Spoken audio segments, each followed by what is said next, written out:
Very good morning again class 10। हम अपना active passive continue करेंगे। अभी तक हमने पढ़ा एक्टिव पैसिव के रूल्स के बारे में कि एक्टिव में क्या होता है, पैसिव में क्या होता है। और हम अभी इसके पहले हम अभी तक हमने पढ़ा सिंपल प्रेजेंट टेंस कि हम सिंपल प्रेजेंट टेंस में पैसिव एक्टिव को पैसिव में कैसे चेंज करते हैं, उसके रूल्स के बारे में पढ़ा। अब हम उसके एग्जाम्पल्स पढ़ते हैं। My brother plays football. अब इसमें माई ब्रदर मैंने ऊपर मेंशन किया है, सब्जेक्ट है, प्लेस वर्ब है और फुटबॉल आपका ऑब्जेक्ट है। ये चीज़ें अभी हमने अभी अपना जो सिंपल प्रेजेंट टेंस किया था उसमें भी पढ़ी हैं, तो इसलिए अब आपको प्रॉब्लम नहीं आएगी। My brother plays football in the evening. In the evening ये हमारा एडवर्ब है। अब हमें ये जो सेंटेंस है एक्टिव वॉइस को, इसे हमें पैसिव में चेंज करना है, तो हम क्या करेंगे, जो हमारा ऑब्जेक्ट है उसको हम सब्जेक्ट बनाएंगे। तो फुटबॉल जो हमारा ऑब्जेक्ट है ये सब्जेक्ट बन गया, तो ये पहले आ जाएगा फुटबॉल, क्योंकि सिंपल प्रेजेंट टेंस है तो इसमें वर्ब हो जाएगी हेल्पिंग वर्ब इज़। प्ले रह गया हमारे पास मेन वर्ब में, तो प्ले की थर्ड फॉर्म हो जाएगी प्लेड। बाय आ जाएगा, फिर जो हमारा सब्जेक्ट था वो ऑब्जेक्ट बन जाएगा माई ब्रदर इन द इवनिंग। जो एडवर्ब है वो एज इट इज़ रह जाएगा, क्योंकि हमने पढ़ा था कि जो हमारे एडवर्ब्स होते हैं उनमें कोई चेंजेस नहीं होते, वो जैसा होता है उन्हें हम वैसे ही यूज़ करते हैं। तो एक्टिव में सेंटेंस था my brother plays football in the evening, और पैसिव में हो जाएगा football is played by my brother in the evening. ठीक है। अब सेकेंड सेंटेंस है he does not write a letter. ये हमारा नेगेटिव सेंटेंस है। इसमें ही सब्जेक्ट है, डज हमारी हेल्पिंग वर्ब है, नॉट नेगेटिव को शो करता है, राइट हमारी मेन वर्ब है, लेटर ऑब्जेक्ट है। अब अगेन वही रूल इसमें भी है, हमारा ऑब्जेक्ट सब्जेक्ट बन गया तो ए लेटर। फिर हमारा डज नॉट, डज हमारा सिंपल प्रेजेंट टेंस को शो कर रहा है, तो हेल्पिंग वर्ब हो जाएगी इज़, नॉट का जाएगा नॉट, राइट की वर्ब हो जाएगी थर्ड फॉर्म रिटन। तो ये हो जाएगा a letter is not written by him. वो उसके द्वारा पत्र नहीं लिखा जाता है, और पहले वाले सेंटेंस का था कि वह पत्र नहीं लिखता है। तो बात ये जो ध्यान रखने की ये है कि आपका जो मीनिंग है सेंटेंस का, जब आप उसको पैसिव में बदलेंगे तो चेंज नहीं होगा। सेंटेंस का मीनिंग नहीं बदलता है, सिर्फ हमारा कहने का तरीका बदल जाता है। हम उस सेंटेंस को डायरेक्टली ना कहकर हम उसको घुमाकर कहते हैं। अब हमारा प्रेजेंट कंटिन्यूस टेंस आता है।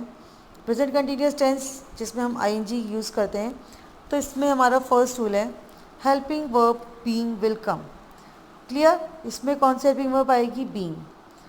तो इसमें सिर्फ इतना ही। और दूसरा है do not use ING in the main verb and use third form of verb. कि जो आपकी मेन वर्ब होती है ना, जैसे गो आपकी मेन वर्ब हो गई, तो उसमें आप गोइंग आईएनजी नहीं लगाएंगे, आप वहाँ पर वर्ब की थर्ड फॉर्म ही यूज़ करेंगे। हम अभी तक कंटिन्यूस में हम वर्ब में आईएनजी ऐड कर रहे थे, लेकिन जब हम उसको पैसिव में चेंज करते हैं तो हम उसमें पहले बीइंग लगाते हैं, और जो हमारा वर्ब होती है उसकी हम थर्ड फॉर्म यूज़ करते हैं। Example, she is making tea. जैसे एग्जाम्पल देखिए, वह चाय बना रही है। ओके, ये हो गया हमारा सब्जेक्ट, शी इज़ हमारी हेल्पिंग वर्ब हो गई, मेकिंग हमारी मेन वर्ब हो गई, और टी ऑब्जेक्ट हो गया। अब क्या करना है हमें, पहले सब ऑब्जेक्ट को सब्जेक्ट बनाना है, तो हो गया टी। अब इसका तो इजी आ जाएगा। अब ये क्या हो गया, हमें बीइंग लगाना है। बीइंग हमेशा जो है हमारी इसके या इज एम आर जो भी हमारी हेल्पिंग वर्ब है उसके बाद आ जाएगी। तो टी इज़ बीइंग। अब मेक रह गया हमारे पास, तो मेक की थर्ड फॉर्म हो गई मेड, तो ये हो जाएगा T is being made by हर। जैसे शी हमारा सब्जेक्ट है, तो उसको हम जब उसको पॉजिटिव केस में बदलेंगे तो वो क्या हो जाएगा, हर, उसके द्वारा चाय बनाई गई। अब एक और एग्जाम्पल है, your father is not writing letters. तुम्हारे पिताजी लेटर्स नहीं लिख रहे हैं। अब क्या हो जाएगा, लेटर्स ऑब्जेक्ट है तो लेटर्स आ गया पहले।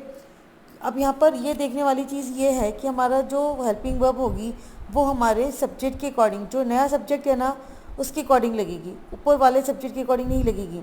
अब यहाँ पर तो हमने आर लगाया है, ऊपर हमारे पास इस था, क्योंकि ऊपर तो हमारे पास फादर एक सिंगुलर पर्सन था, जबकि नीचे जो पैसिव वॉइस में हमने चेंज किया वहाँ पे जो हमारा सब्जेक्ट है वो प्लूरल हो गया, तो इसलिए हो गया आर।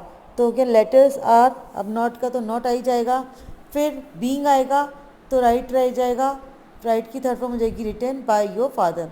इसका मतलब कि तुम्हारे पिता के द्वारा पत्र नहीं लिखे गए। तो ये जो कुछ चीज़ें हैं छोटी छोटी जो आपको ध्यान रखनी है कि जब भी आप एक्टिव से पैसिव में चेंज करें तो जो आपका सब्जेक्ट है नया वाला, जिस जिस ऑब्जेक्ट का आपने सब्जेक्ट बनाया है, आप अपनी हेल्पिंग वर्ब उसी के अकॉर्डिंग लगाएं। अब है present perfect tense. So present perfect का मतलब तो वो होता ही है कि वर्ब की थर्ड फॉर्म यूज़ होते हैं। इसमें हम बीन का यूज़ करेंगे, हेल्पिंग वर्ब के रूप में हम बीन का यूज़ करेंगे, और जो वर्ब की थर्ड फॉर्म हमें जो दी गई होती है वो हम उसी का ही यूज़ करते हैं। तो इसलिए हमें इसमें कोई ज़्यादा दिक्कत वाली बात नहीं है।